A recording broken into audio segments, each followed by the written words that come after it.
Hi കൂട്ടുകാരെ, പുതിയൊരു വീഡിയോയിലേക്ക് എല്ലാവർക്കും സ്വാഗതം.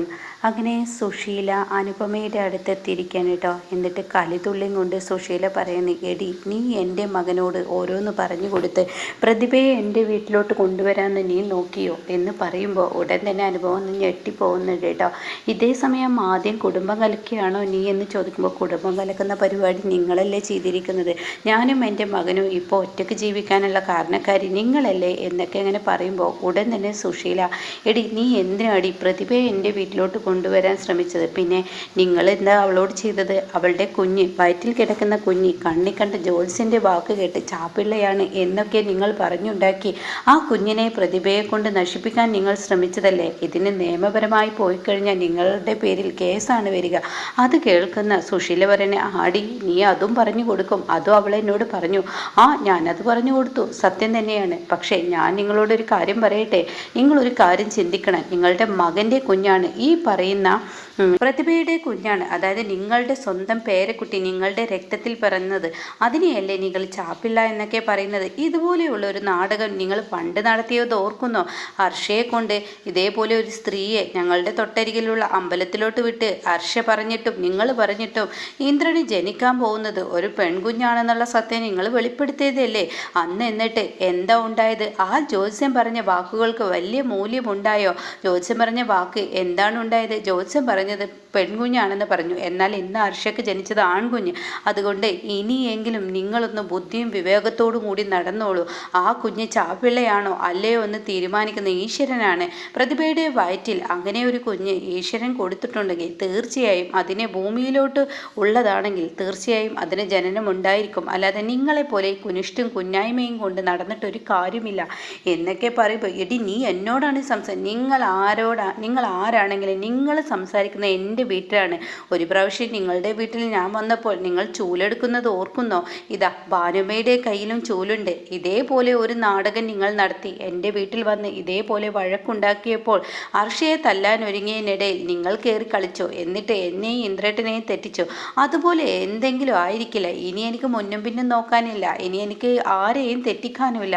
എനിക്കെല്ലാം നഷ്ടപ്പെട്ടവളാണ്. അതുകൊണ്ട് തന്നെ ഭാനുമേ, ആ ചൂലിങ്ങ് തന്നേക്ക്. ഇവരെ പോലെയുള്ളവരെ ചൂല് കൊണ്ട് തന്നെ അടിച്ചു പുറത്താക്കണം എന്ന് പറയുമ്പോൾ, ഡി ആരോടാണ് നീ കളിക്കുന്നത്? നീ ഒരിക്കലും നേരാവില്ലടി. നിന്നെ ഞാൻ അങ്ങനെയാക്കൂടി, നിന്നെ ഞാൻ ഇങ്ങനെയാക്കൂടി എന്നൊക്കെ പറഞ്ഞിട്ട് വളരെ മോശമായി ഇങ്ങനെ അനുപമയുടെ മുന്നിൽ ഇങ്ങനെ പ്രാകുമ്പോൾ അനുപമ പറയാണ്, ഇത് നിങ്ങളുടെ സ്ഥിരം പല്ലവിയല്ലേ? എന്നാൽ നിങ്ങളൊന്ന് ആലോചിച്ച് ചിന്തിച്ചാൽ ഓരോ ഭാഗവും നിങ്ങൾ ഒരുപാട് പാഠങ്ങൾ പഠിക്കൽ കഴിഞ്ഞു. പക്ഷേ നിങ്ങൾ വെറും കുത്തിത്തിരിപ്പും മാത്രം നടത്താൻ ഒരുങ്ങുകയാണെങ്കിൽ പിന്നെ രക്ഷയില്ല. നിങ്ങളുടെ സ്വഭാവം അത് തന്നെ ആയിരിക്കും. അത് ഒരു കാലം നിങ്ങൾക്ക് ദൈവം ശിക്ഷ തരും എന്നൊക്കെ ഇങ്ങനെ പറയുമ്പോൾ ഭാനുമ പറയണേ, സുശീലേ ഇത്രയും അതിരി കടക്കരുത് കേട്ടോ നീ എന്ന് പറയുന്നുണ്ട് കേട്ടോ. വയറ്റിൽ കിടക്കുന്ന കുഞ്ഞ് ജനിച്ചിട്ട് പോലുമില്ല. അതിനെ ജനിക്കുന്നതിന് മുന്നേ തന്നെ നീ ചാപ്പിള്ളയാക്കിയത് നിൻ്റെ മക്കളായതുകൊണ്ടാണ് അത് കേട്ട് നിൽക്കുന്നത്.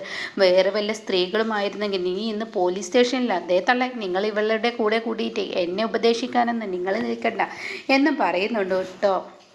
അങ്ങനെ അനുപമ കണക്കിന് കൊടുത്ത് തന്നെ അവിടെ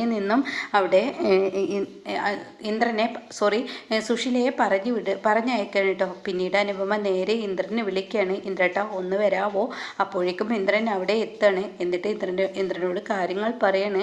ഇവിടെ വന്ന് വാൽ തോന്നിയതൊക്കെ വിളിച്ചു പറഞ്ഞ്, ഞാൻ നിങ്ങളോടൊരു കാര്യം പറഞ്ഞത് നിങ്ങൾ അത് ആരോടും പറയില്ലെന്നൊരു വിശ്വാസം എനിക്കുണ്ടായിരുന്നു. എന്തിനാണ് നിങ്ങളുടെ അമ്മയോട് ഞാനാണ് പ്രതിഭയുടെ കാര്യങ്ങളൊക്കെ പറഞ്ഞ് അവിടെ നിന്നും കൊണ്ടുവന്നതൊന്നും പ്രതിഭയെ വീട്ടിലോട്ട് പറഞ്ഞയച്ചതെന്നൊക്കെ നിങ്ങൾ എന്തിനാ പറഞ്ഞത്? അത് കേൾക്കുന്ന ഇന്ദ്രൻ, അയ്യോ ഞാൻ പറഞ്ഞിട്ടില്ല അനു. പിന്നെ ആര് പറഞ്ഞിട്ടാണ് ഈ സത്യങ്ങൾ നിങ്ങളുടെ അമ്മ അറിഞ്ഞിരിക്കുന്നത്? എൻ്റെ അടുത്ത് ഇന്ന് വന്ന് കലിതുള്ളി വായിൽ തോന്നിയതൊക്കെ വിളിച്ചു പറഞ്ഞു. ഒരു സ്വസ്ഥതയും സമാധാനത്തോടും കൂടി നിങ്ങളുടെ അമ്മ എന്നെ ജീവിക്കാൻ സമ്മതിക്കുന്നില്ല. അത് കേൾക്കുന്ന ഇന്ദ്രൻ പറയണ, അനു നീ എന്നോട് ക്ഷമിക്കണം എൻ്റെ അമ്മ ചെയ്തതിൽ. ക്ഷമയൊന്നും പറയണ്ട. ഇനി മേലാൽ നിങ്ങളുടെ അമ്മ ഇങ്ങോട്ടേക്ക് വരരുതെന്ന് പറയണം. ഞാൻ ഇനി മുന്നോട്ട് മുന്നും പിന്നും നോക്കില്ല. എനിക്ക് മുന്നും പിന്നും നോക്കേണ്ട ആവശ്യവുമില്ല, അവരുടെ വായിൽ കിടക്കുന്നത് എനിക്ക് കേൾക്കേണ്ട ആവശ്യവുമില്ല എന്നൊക്കെ അനുപമ പറയുന്നു കേട്ടോ. ഇതേ സമയം മാഷ് പറയണ്, മക്കളെ നിങ്ങൾ പോലീസ് സ്റ്റേഷനിലോട്ട് പോകാൻ ഒരുങ്ങിക്കോളൂ. അപ്പോൾ രഘു പറയണേ, ഞാൻ പോലീസ് സ്റ്റേഷനിലോട്ട് പോട്ടെ, എന്തായാലും ഇത് പരാതിയുമായി മുന്നോട്ട് പോകുന്നേ നല്ലത് എന്ന തീരുമാനം കേട്ടോ. അങ്ങനെ അമ്പിളിക്കാണെങ്കിലും മുഖത്ത് നല്ല ടെൻഷനുണ്ട്. അപ്പോൾ അമ്പിളി പറയണേ, അവന്മാർ ഇനിയും രഘുവേട്ട നമ്മുടെ മുന്നിലോട്ട് വരുമോ? അവന്മാർക്ക് നമ്മുടെ അടുത്ത് സ്വർണ്ണമുണ്ടെന്നുള്ള സംശയം തോന്നിയിട്ടുണ്ട്. അവർക്ക് നമ്മുടെ കയ്യിൽ സ്വർണ്ണമില്ലെന്ന് മനസ്സിലായി കഴിഞ്ഞാൽ തീർച്ചയായും അവർ പിന്തിരിഞ്ഞു പോകും. അത് ഉറപ്പുള്ള കാര്യമാണ്, അതെനിക്ക് ഉറപ്പാണ് എന്നൊക്കെ ഇങ്ങനെ പറയുമ്പോൾ ഉടൻ തന്നെ അമ്പിളി, ഈശ്വര, അപ്പോൾ അവർക്ക് നമ്മുടെ കയ്യിൽ സ്വർണ്ണമുള്ളതായി തോന്നിയോ? അതെ, അവർക്ക് തോന്നിയത് കൊണ്ടാണല്ലോ അവർ നമ്മുടെ പിറകെ നടക്കുന്നത്. എന്തായാലും പോലീസിൽ കേസ് കൊടുക്കാം, ഇനിയിപ്പോൾ ജീവിതം എന്താവുമെന്ന് പറയാൻ പറ്റില്ല, എല്ലാവരും പേടിക്കേണ്ടതുണ്ട് എന്നിങ്ങനെ പറഞ്ഞിട്ട് നേരെ എസ്ഐയുടെ അടുത്തോട്ട് പോകാൻ ഒരുങ്ങുമ്പോൾ തൻ്റെ മുന്നിലൂടെ ആ കാറ് വീണ്ടും വെട്ടിക്കുന്നു കേട്ടോ. ഇതേ സമയം ആ ഗ്ലാസ് ഇങ്ങനെ താത്തുന്നത് കാണുമ്പോൾ അമ്പിളി ഞെട്ടിപ്പോവാണ്. അമ്പിളി പറയുന്നുണ്ട്, രഘുട്ട, അതാ അവര് എന്ന് പറയുന്നുണ്ട് കേട്ടോ. യുവന്മാരാണ് അങ്ങോട്ടേക്ക് വന്നത്. അപ്പോഴേക്കും രഘു അവരെ പിടിക്കാൻ നോക്കുമ്പോഴേക്കും അവരിങ്ങനെ വണ്ടിയുടെ മുന്നിലിട്ട് കളിച്ച് പിന്നീട് അങ്ങ് പോവുകയാണ് കേട്ടോ ചെയ്യുന്നത്. അങ്ങനെ രഘു പോലീസ് സ്റ്റേഷനിൽ എത്താണ്. രഘു കാര്യങ്ങളൊക്കെ എസ് ഐയോട് പറയാണ്. അപ്പം എസ് ഐ പറയാണ്, എന്താ നിങ്ങൾ പറഞ്ഞു വരുന്നത്? അതെ, ആ 2 ആളുകൾ അവിടെ കയറി വന്ന് ആ സ്വർണ്ണക്കടത്ത് മാഫിയയുമായി ബന്ധമുള്ള ആളുകളാണെന്ന് തോന്നുന്നു. അവരുടെ കയ്യിൽ പോലീസ് സംശയിച്ചതുപോലെ തന്നെ മീഡിയ ഉണ്ടാക്കിയതുപോലെ തന്നെ 3 കിലോ സ്വർണം എന്നുള്ളതിൽ 1 കിലോ കാണാനില്ല എന്നുള്ളതുണ്ടല്ലോ, അത് അവർ തിരക്കി അവിടെ വന്നിരുന്നു. പോലീസും എല്ലാവരും തിരഞ്ഞതല്ലേ. അപ്പോൾ അവർ പറഞ്ഞു വരുന്നത് നിങ്ങളുടെ കയ്യിൽ ആ സ്വർണ്ണമുണ്ട് എന്നാണ് അല്ലേ എന്ന് എസ് ഐ ഒരു മുള്ളും മുനയും വെച്ച് സംസാരിക്കുമ്പോൾ ഉടൻ തന്നെ അമ്പിളിയുടെ മുഖത്ത് ആ പരിഭ്രാന്തി വരുന്നേട്ടോ. തൻ്റെ ആ സ്വർണം മറച്ചു വെച്ച് താൻ എങ്ങോട്ടാണ് ഈ ഓടുന്നത് എന്നുള്ള ആ ബുദ്ധിയും വിവേകമൊക്കെ നഷ്ടപ്പെട്ട് ഇരിക്കുകയാണ് അമ്പിളിക്ക്.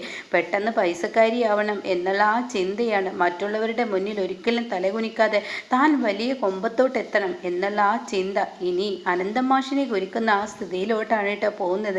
അങ്ങനെ അവർ പറയണേ, നിങ്ങളുടെ കയ്യിൽ സ്വർണമുണ്ടെന്ന് അവർക്ക് സംശയം തോന്നിയിട്ടുണ്ടെങ്കിൽ അതിൽ എന്തെങ്കിലും ഉണ്ടാവും. രഘു, നിന്റെ വണ്ടി വീണ്ടും പരിശോധിക്കേണ്ടിയിരിക്കുന്നു എന്ന് പറയുമ്പോൾ അവിടെ അമ്പിളിക്ക് വീണ്ടും പേടിയാവണം കേട്ടോ. ഈശ്വര, ഞാനാണെങ്കിൽ ഇത് കൈവെക്കുകയും ചെയ്തു, എന്നാൽ ഈ സത്യം വിളിച്ചു പറയാൻ എൻ്റെ മനസ്സും അനുവദിക്കുന്നില്ല. ആ സ്വർണം ആർക്കും വിട്ടുകൊടുക്കാൻ എനിക്ക് കഴിയുന്നില്ലല്ലേ ഈശ്വര, ഞാൻ ഇനി എന്താ ചെയ്യുക എന്നിങ്ങനെ അമ്പിളി ചിന്തിക്കുന്നു കേട്ടോ. പക്ഷേ അന്യൻ്റെ മുതൽ ആഗ്രഹിക്കരുതെന്ന് പലവട്ടം അനന്തമാഷ് പഠിപ്പിച്ചു കൊടുത്തിട്ടും ആ പാഠഗുണങ്ങളെല്ലാം തെറ്റിപ്പോയിരിക്കുകയാണ്. ഇനി എന്താ ചെയ്യേണ്ടതെന്ന് അമ്പിളിക്ക് അറിയില്ല. അത്യാഗ്രഹം മൂത്ത് ദയെ പോലെ തന്നെ അമ്പിളി വീണ്ടും ആ സ്വർണത്തിലോട്ട് പോകുമ്പോൾ രഘുവും മാഷുമാണ് ഇതിൽ ബലിയാവുന്നത് എന്നുള്ളത് അമ്പിളി ഇനി മനസ്സിലാക്കാതിരിക്കുന്നേ ഉള്ളൂ കേട്ടോ.